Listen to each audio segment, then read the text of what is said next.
નમસ્કાર, સમાચારોમાં હું છું આપની સાથે હિરલ મહેતા। રાજ્યમાં હજુ પણ 3 દિવસ અતિ ભારે વરસાદની શક્યતા છે। વરસાદને લઈને હવામાન વિભાગે આગાહી આપી છે। અમદાવાદમાં ગાજવીજ સાથે ભારે વરસાદની સંભાવના છે।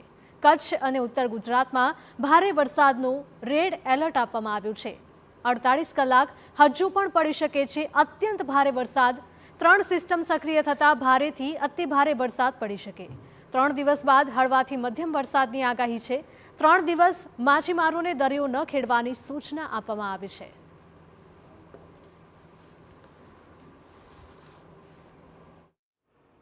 बनासकांठा, साबरकांठा, अरावली, मेहसाणा, गांधीनगर, अहमदाबाद, सुरेंद्रनगर, मोरबी, कच्छ तथा पाटन जो है यहाँ पे हैवी से वेरी हैवी रेनफॉल देखने को मिलेगा। साथ ही तीसरे दिन जो है रेनफॉल में बहुत अत्यधिक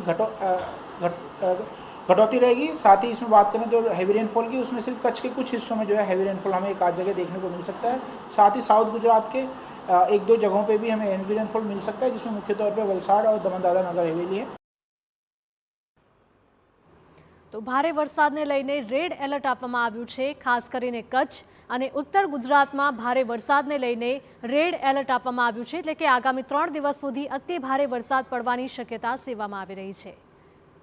તો હાલ વરસાદની 3 સિસ્ટમ એકસાથે સક્રિય છે અને તેને લઈને જ ભારેથી અતિ ભારે વરસાદની આગાહી હવામાન વિભાગ દ્વારા આપવામાં આવી છે। તો માછીમારોને આગામી સૂચના ન આપવામાં આવે ત્યાં સુધી દરિયો ન ખેડવાની પણ ખાસ સૂચના અપાઈ છે।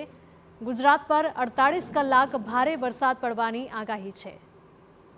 તો 3 દિવસ અતિ ભારે વરસાદની શક્યતા છે અને તેને લઈને તમામ લોકોને સાવચેત રહેવા માટે અપીલ કરવામાં આવી છે।